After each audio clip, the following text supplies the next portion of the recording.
Victory over Superman was only the beginning of Aquaman's rise to power.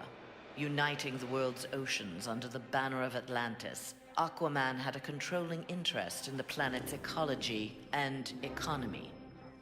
His influence did not escape the attention of the world's multinational corporations, who looked to end his reign. Villains lured by the promise of big money to assassinate the King of Atlantis pursued him relentlessly. But Aquaman's popularity served him well. The world's citizens rose up in anger against those who would quell Aquaman's influence. The threat abated, a groundswell of support began for a united Earth under Aquaman's command.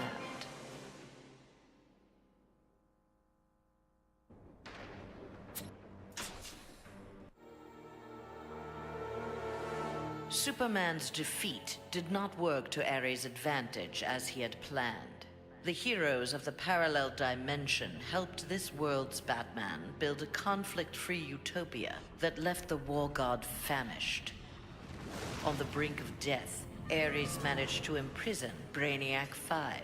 He forced Brainiac to create a time loop beginning with the other dimensional heroes' arrival and ending just before their victory. In this pocket of time, Ares flourished.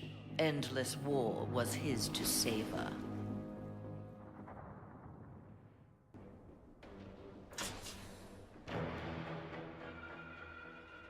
Superman had been a fool to believe Bane would willingly accept a subordinate role in the One Earth government. With the High Counselor out of the way, true leadership could begin. Bane found in Sinestro and Black Adam inspiring examples of ruthless, absolute authority. They reciprocated his regard for their talents. The three former villains regained control of the planet and formed a ruling triad that would be uninterrupted until the next phase of Bane's plan.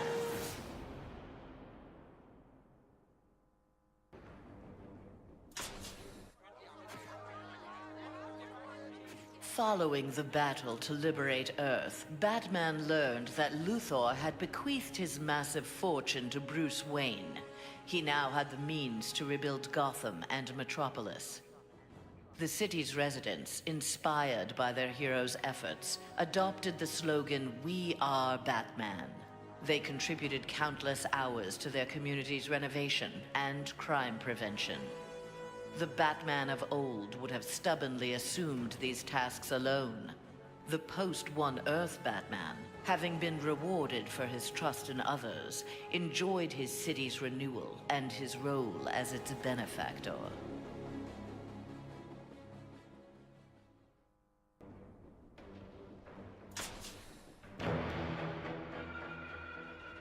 The defeat of Superman taught Black Adam one thing. Most of Earth's denizens were too weak to adopt Kahndaq's visionary form of government. He returned to his homeland with a new plan. Combining their energies, Black Adam and his Empress Isis created a mystical barrier around Kahndaq. There they reigned in peace, their country an oasis in the wasteland of human civilization. A true oasis once Black Adam had destroyed all other life on Earth.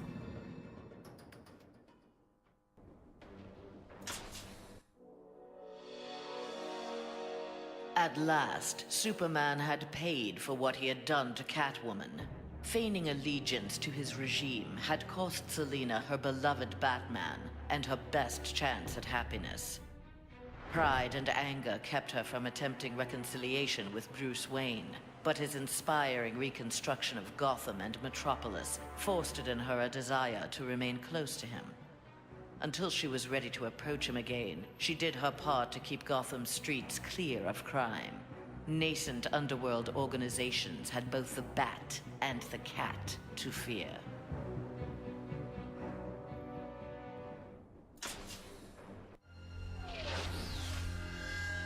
After Superman's defeat, Cyborg led the assault on the Fortress of Solitude to flush out remnants of the High Counselor's regime. The fortress was well defended, the battle intense. Cyborg was forced to use unfamiliar Kryptonian tools to make repairs to his damaged cybernetics. Enhanced with the alien technology, Cyborg found he could communicate with Superman's androids and order them to apprehend the opposition. With his army of super androids, Cyborg will bring justice to the world.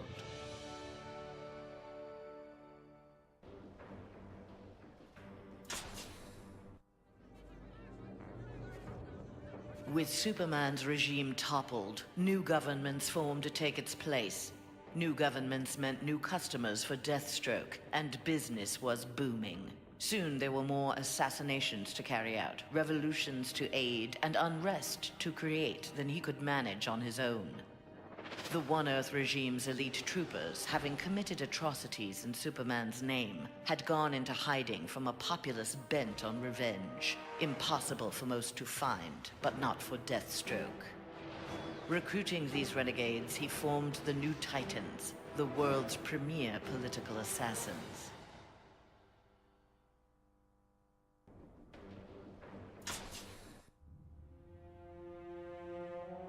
Free of Superman's control, Doomsday eradicated the remaining metahumans. He then manipulated technology in the abandoned Fortress of Solitude to terraform the Earth.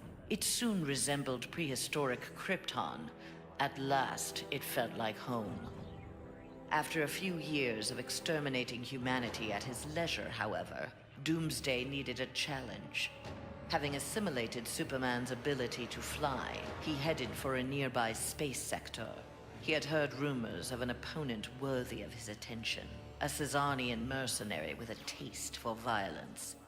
Doomsday was eager to meet this Lobo in battle.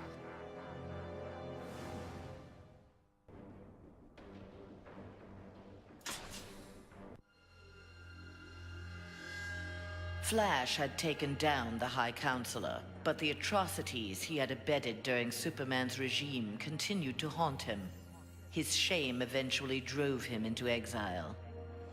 Whether wishing to make further amends or simply unable to stop himself, Flash continued to use his powers in the pursuit of justice. Rumors of a mysterious red streak of energy that would set upon and incapacitate criminals circulated throughout Central City. While only some deduced his true name, most felt gratitude and affection for the new hero they called the Ghost.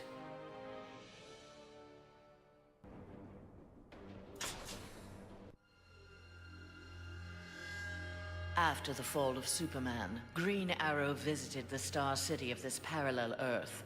His counterpart was one of the first heroes to fall in the battle against Superman, one of the first to object to the Man of Steel's new tactics and reasoning.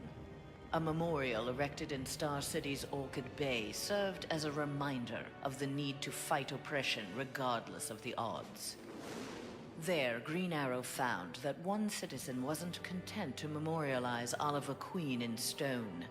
With Green Arrow's training, a new archer, dressed in crimson, took up the fallen hero's mantle. Let Star City's criminals beware. The night belongs to Red Arrow.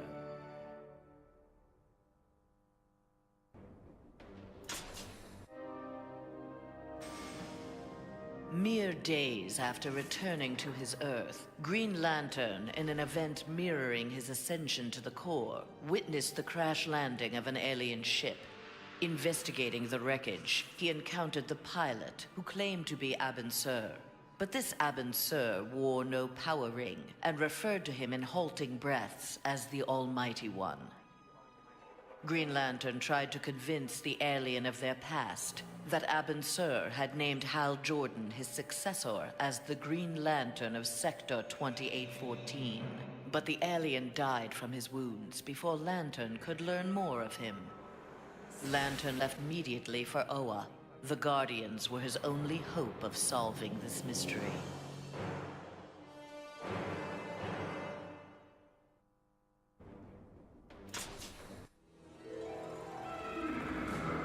The defeat of Superman filled Harley with confidence. She knew what she was capable of and knew what she wanted. She traveled to the Visitor's Earth and freed the Joker from prison. Returning to her world, they married in a ceremony that set Gotham ablaze. At the reception, the cake-cutting ceremony took a gruesome turn. As her new husband playfully mashed her face into the cake, years of abuse took its toll. Something in Harley snapped. She used the ceremonial knife to slash Joker's throat. Still wearing her wedding gown, Harley now resides permanently in Arkham Asylum.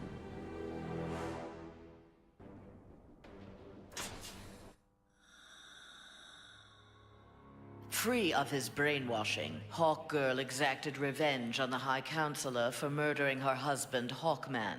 She was nevertheless sent to prison for her role in the regime. One night, she awoke hovering above her cot, glowing with eldritch light. An instant later, she stood at the bottom of a shallow crater. There, she found the source of the light, a meteorite of pure nth metal. As she touched it, the meteorite sprung to life, encasing her in nth metal. The new armor made Hawkgirl invincible. Her first act, vengeance against those who had helped Superman capture Hawkman.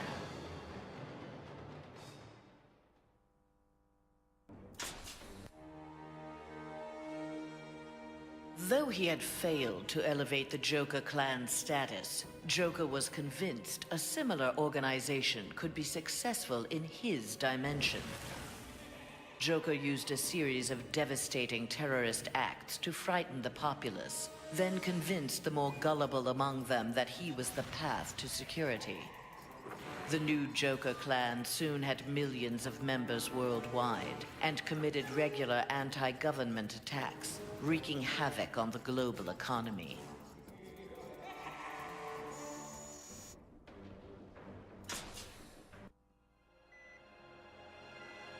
Killer Frost reveled in her victory, but her overconfidence betrayed her.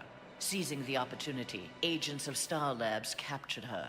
Their scientists harnessed her freezing power in order to fortify the world's polar ice caps. But Star Labs underestimated Frost's abilities. Turning on her captors, she froze their facility and eventually the entire Western Hemisphere. The survivors now struggle to overthrow the self-proclaimed Ice Queen.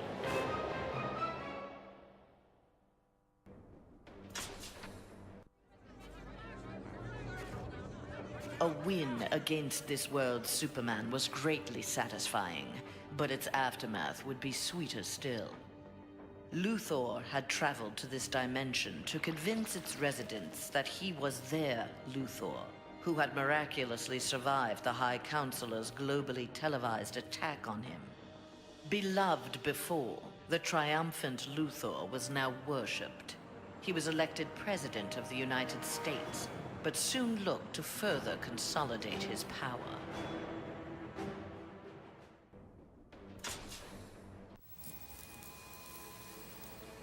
Nightwing had beaten his former boss, Superman, in single combat. Not even Batman had done that. His thirst for conflict grew. He began challenging anyone who crossed his path.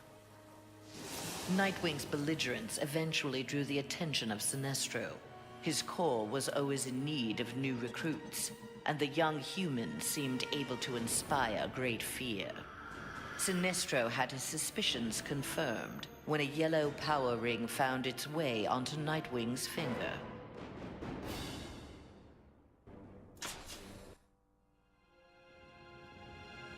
Winning the battle with Superman cost Raven dearly. The amount of demonic energy required overwhelmed her. After regaining consciousness, she looked around warily. Her immediate surroundings were a hellish ruin. Nearby stood her father, Trigon. Raven had somehow called him forth during her battle. Trigon thanked his daughter. He then summoned an army of demons and set out to destroy the rest of the planet.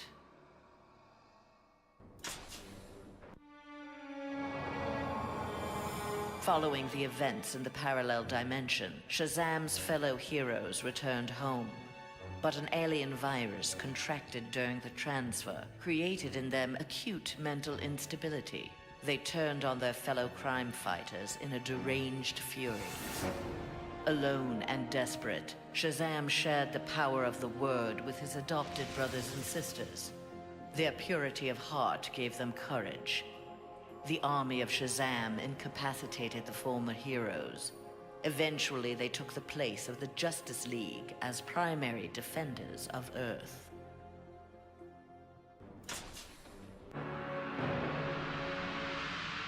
When Superman's One Earth regime proved to be a failure similar to his on Korugar, Sinestro retreated to deep space to ruminate on its demise. Fear had long seemed the most powerful of the emotions with which to bring order to the universe, yet it had not been enough. Desperate, Sinestro hurled the might of the Sinestro core against the life entity, keeper of the White Power Battery. Ultimately victorious, Sinestro now wielded the power of a White Lantern. No adversary could possibly withstand him. The light of the Green Lantern core would be the first he would extinguish.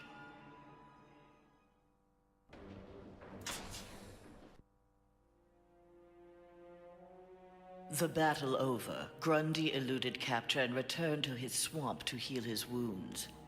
During regeneration, Grundy found he could channel the elemental force of the Red. All animal life would bend to his rule. His increased power also allowed him to resurrect the long-lost Grey Force. Now, instead of ruling Earth's creatures, he could simply destroy them. After defeating the world's heroes, Grundy turned Earth into his version of paradise. He now rules over a gray and lifeless planet.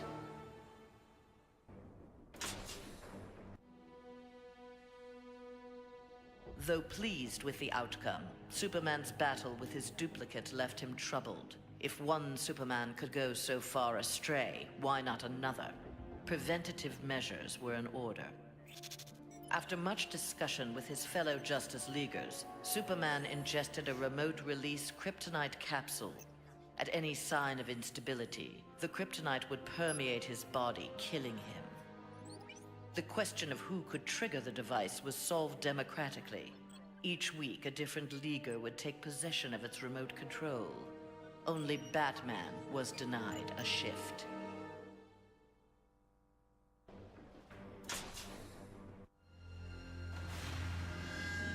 Wonder Woman returned home to find her dimension in ruins. Aware of Superman's despotic rule of the parallel dimension, the gods of Olympus vowed to preemptively eliminate the metahuman scourge from their world. Under the direction of Zeus, they hunted down and eliminated nearly all superpowered mortals. All that remained to oppose them was Themyscira. Wonder Woman and her Amazons fought back against the Olympians with unrelenting courage. Despite heavy losses, Wonder Woman's forces ultimately prevailed. They took reign as the new Olympians, ushering in an age of peace and prosperity.